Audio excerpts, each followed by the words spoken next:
Lungkot na lungkot yung ating Pangulong Bongbong Marcos, mga kababayan. Ramdam na ramdam niya yung sakit na dinadanas ngayon ng mga families po ng mga namatay doon sa Israel sa pag-atake ng mga Hamas sa Israel po. Yan po, mga kababayan, yung ating Pangulong Bongbong Marcos. Sabi diyan, PBBM condoles with kin of third Filipino fatality in Gaza conflict. So, makikita natin, kitang-kita talaga, mga kababayan, yung empathy sa ating Pangulong Bongbong Marcos. Sino ba naman, mga kababayan, ang hindi madurog ang puso sa dinanas ng ating mga kababayan doon po sa sa Israel? Kumusta naman anya, Mr. Marabilia, si Inday? Si Inday?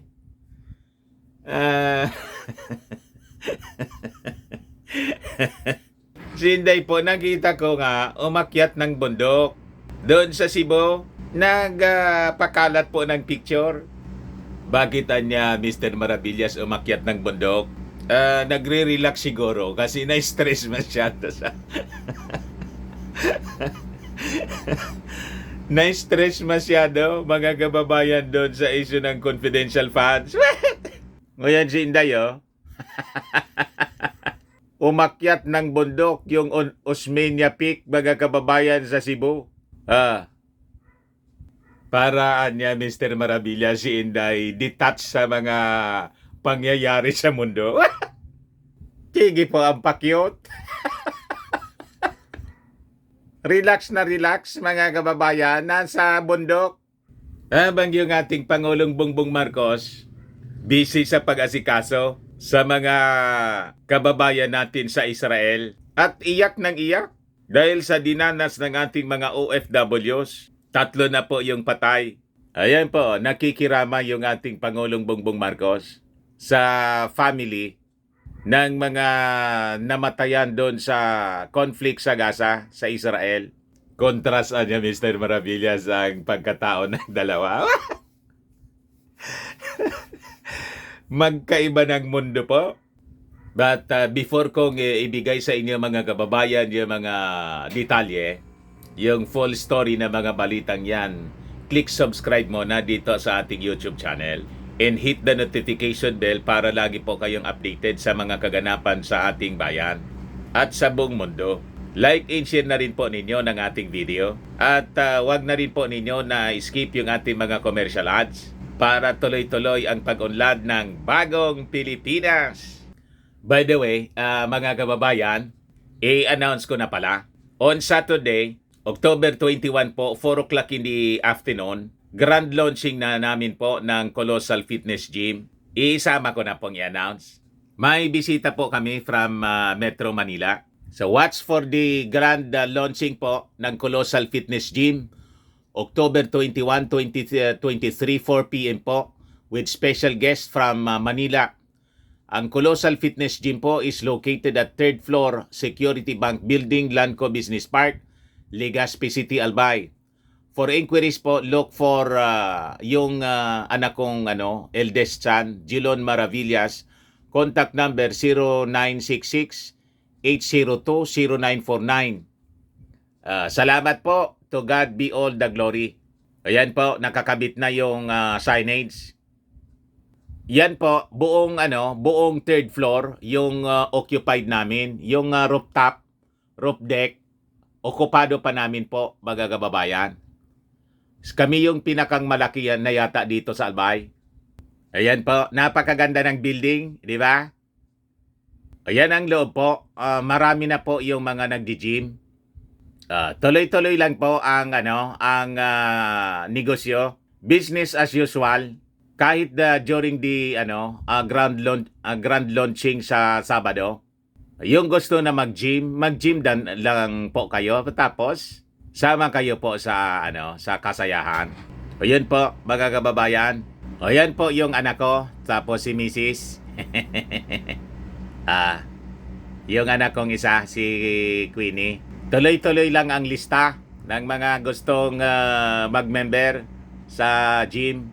So we encourage you na mag-gym po tayo. Ako, nagsimula na din po ako mag-gym. Kasi tumatanda na tayo, kailangang mag-exercise palagi para sa ating physical health at pati mental health. Sabi nga mga kababayan, exercise improves mental health by reducing anxiety, depression, and negative mood, and by improving self-esteem and cognitive function. Yan ang naidudulot po ng pag-gym. Kaya tayo po ay laging good mood. Lagi lang tayong masaya. Di ba? Kahit niya Mr. Maravillas sa magulo ang mundo. Sabi sa Bible po, do not be troubled, for all these things must come to pass, but the end is not yet. Hindi pa man po katapusan, nagsisimula pa lang.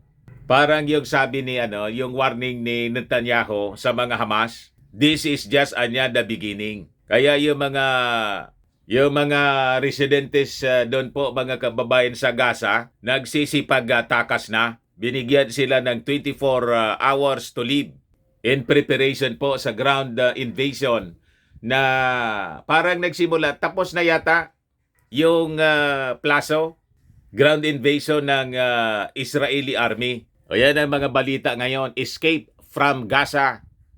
Iran warns of preemptive action against Israel. Yun ang kinatatakutan natin. Kaya yun pong Amerika, nagpadala na ng pangalawa na warship to deter the possible attacks na gagawin ng mga bansa tulad ng Iran na dati ng kalaban ng Israel. And napakarami pala ng mga foreign nationals ang nadamay po, nangamatay, other than tayo dito sa Pilipinas na may 3. So sabi rito, murdered and missing foreign nationals from 41 states as a result ng pag-atake ng mga Hamas. O yan po, 41 states. Austria, Argentina, Australia, Azerbaijan, Belarus, Brazil, Canada, Chile, China, Colombia, Eritrea, Estonia, France, Germany, Hungary, India, Ireland, Italy, Kazakhstan, Latvia, Lithuania, Maldives, Nepal, Panama, Paraguay, Peru, Philippines, Poland, Portugal, Romania, Russia, South Africa, Spain, Sri Lanka, Sudan, Thailand, Turkey, United Kingdom, Ukraine, USA, Uzbekistan, Uzbekistan pala. 41 states po ang apektado. May mga mamamayan sila na nadamay po. Murdered and missing hanggang ngayon. Kaya lungkot na lungkot yung ating Pangulong Bongbong Marcos. So sabi rito, President Marcos talked to the family of the 3rd Filipino casualty in the cross-border attacks on Gaza Strip, which sparked a devastating war between Israel and Hamas. Tinawagan ng ating Pangulong Bongbong Marcos yung kapatid ng namatay na si Loretta Villarin Alacre, 49 years old po, caregiver, who was earlier reported missing after Hamas launched rockets from Gaza into Israel. O yan po, mga kababayan, yung ating Pangulong Bongbong Marcos. Makikita ninyo sa kanyang mukha yung grabing lungkot. He vowed to immediately bring home Alacre's remains despite the challenges due to the volatile situation diyan po sa Israel. So sabi niya, we have assistance for the family but we will do everything we can to bring her home first. Kailangan na niya may balik mo na yung bangkay ng namatay na caregiver. We just have to wait for the situation in Israel to calm down because it is very chaotic right now and everything is closed. Tutulungan namin anya kayo. The government is here for you. All our embassies are on alert. They know your situation. Lahat niya gusto nang umuwi. So we are working on that. And as soon as we get a chance, we will bring them all home, sabi ng ating Pangulong Bongbong. Sabi ng Pangulo na yung ating Department of Migrant Workers at saka the Overseas Workers Welfare Administration ay mag-extend ng lahat ng necessary assistance to the bereaved family. Yung ambassador niya ng ating bansa sa Egypt is coordinating with the authorities for the possible opening of a humanitarian corridor that will allow the government to start the repatriation process. So yun ang pinagkakaabalahan ng ating Pangulong Bongbong Marcos na halos hindi na makatulog sa tindi ng kanyang pag-aalala, mga kababayan, sa mga OFWs na nandun sa Israel na iipit po sa gera. Million po ang trap ngayon doon sa Gaza, kasama daw yung 131 Filipinos. Ayan po ang balita. With no water, no power, dwindling food, civilians desperate for way out. Millions of civilians, Palestinians, and foreigners alike, including some 131 Filipinos, remain trapped in Gaza, desperately waiting for humanitarian corridors to open in the heavily bombarded enclave. Ganon katindi, mga kababayan, yung sitwasyon doon. Nagkukumahog po sila na umalis sa lugar.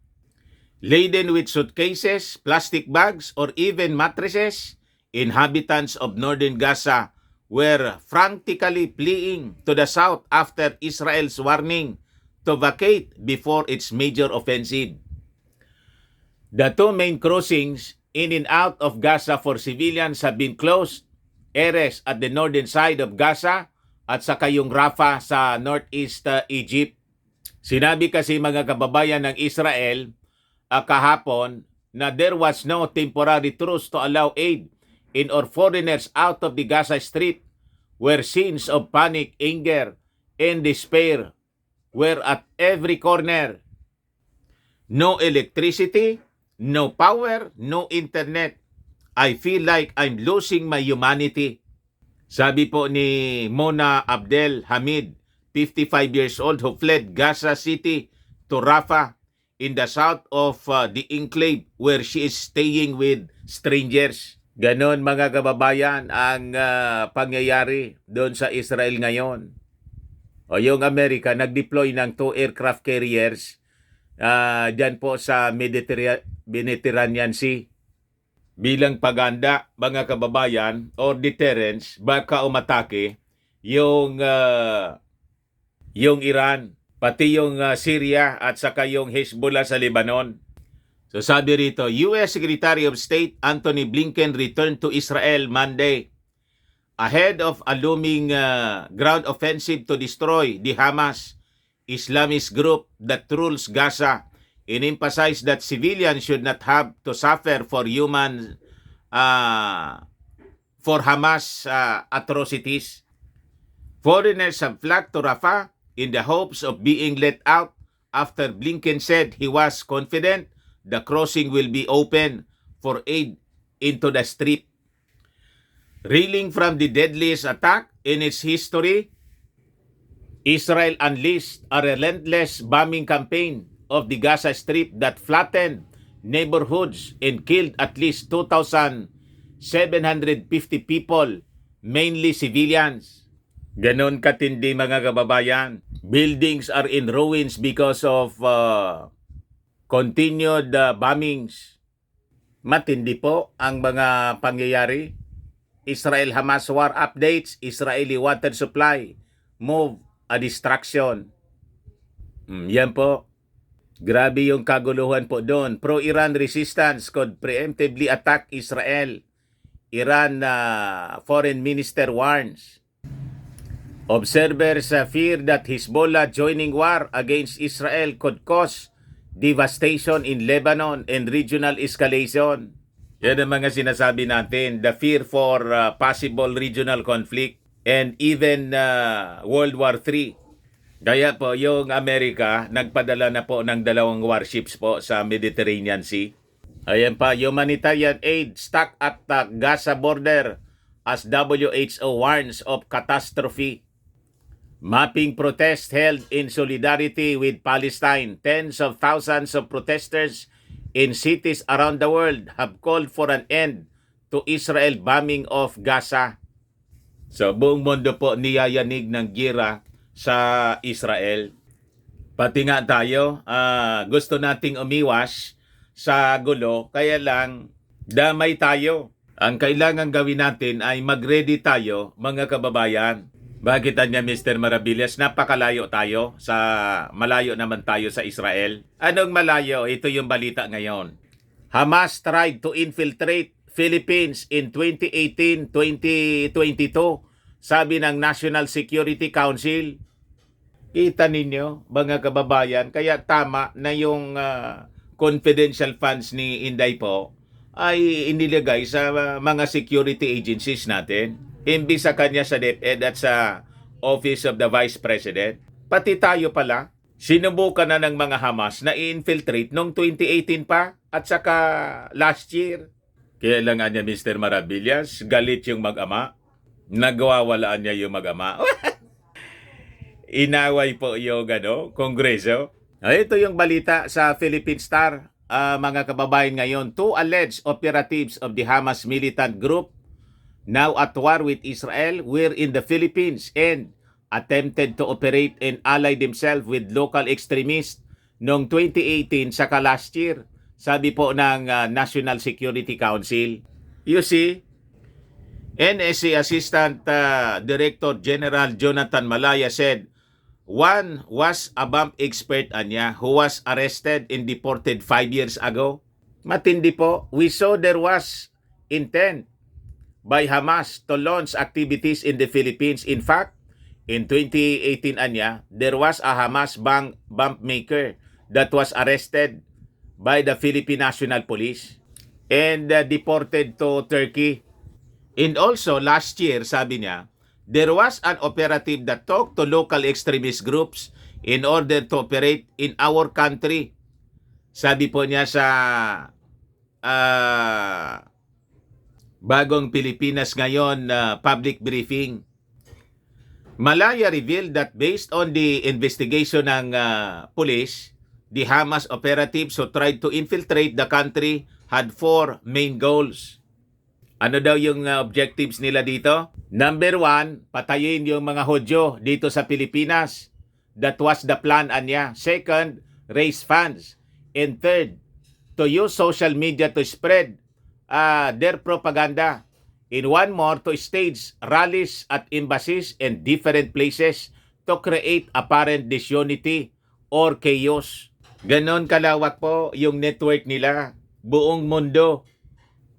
According to him, the 2018 and 2022 Hamas attempts to gain foothold in the country were foiled with the help of other nations. Natimbrihan po ng ibang bansa. We stopped them, So this declaration of Hamas as a terrorist organization is to protect our countrymen. This is also a domestic act to ensure our security and prevent any Gaza-like scenario. Sabi mga kababayan ni Malaya. Di ba justified yung yung pinanggigigilan ng mag-amang Duterte na tanggalan ng confidential funds, mga kababayan, si Inday, kasi hindi man niya yan kailangan sa Office of the Vice President saka sa DepEd. Wala man pong kinalaman sa national security, wala man silang mandato diyan. So tama yung desisyon ng leadership ng Congress. Kaya lang inaaway na ngayon po si Martin Romualdez ng mag-ama. Malaya explained that declaring Hamas as a terrorist organization will help Philippine authorities apprehend them easier or faster even without arrest warrants and detain them for a certain period of time. He said it will also stop terrorist financing since the Anti-Money Laundering Council would be able to quickly freeze the assets of persons or group declared as terrorists. This is a clear message by the Philippine government that we won't allow Hamas to operate here. He stressed, we're making sure of the safety of our countrymen and we are expressing our solidarity with the state of Israel with whom we have had a long and fruitful relation. So tama po yung ating mga aksyon na ginagawa. As for us to comment about the statement of a certain group that declaring Hamas as a terrorist group will not resolve the ongoing conflict and violence in Israel. In Gaza, he said resolving the problem is not the main intention. We do not intend to resolve the Palestinian question. He said, noting this was a problem dating back decades in the Philippines was not one to give the solution to it. Hindi man natin yun problema, mga kababayan. Problema nila yun doon. Kaya lang, siyempre, nadadamay tayo sa mga activities ng mga terrorist organization. And we have to protect our country. Ganon lang naman yung punto, mga kababayan ni Malaya. Ayan man lang po, mga kababayan. Baka lang gusto ninyo itong itry Firmax Firming and Lifting Cream. Pinapahid po sa mga pulses and affected area. Mainam po sa paninigas ng mga kaso-kasuan. Ito naman po, Automax Revitalizing Serum. Anti-aging siya, mga kababayan. Sa mukha naman yung application, you will look 10 years younger than your age. Sa mga cancer patients naman po, try ninyo itong Nengxia Red Mix Fruit Drink. Hindi man po siya gamot, food supplement po siya. Kaya lang, gawa siya, mga kababayan, sa goji berry. Yung goji berry may anti-cancer properties. Ngayon, yung mga inquiries po ninyo, dumiretso na lang kayo sa aming messenger sa Facebook para masagot namin agad. Ayos, ako po si Dante Maravillas. Bye-bye po. God bless.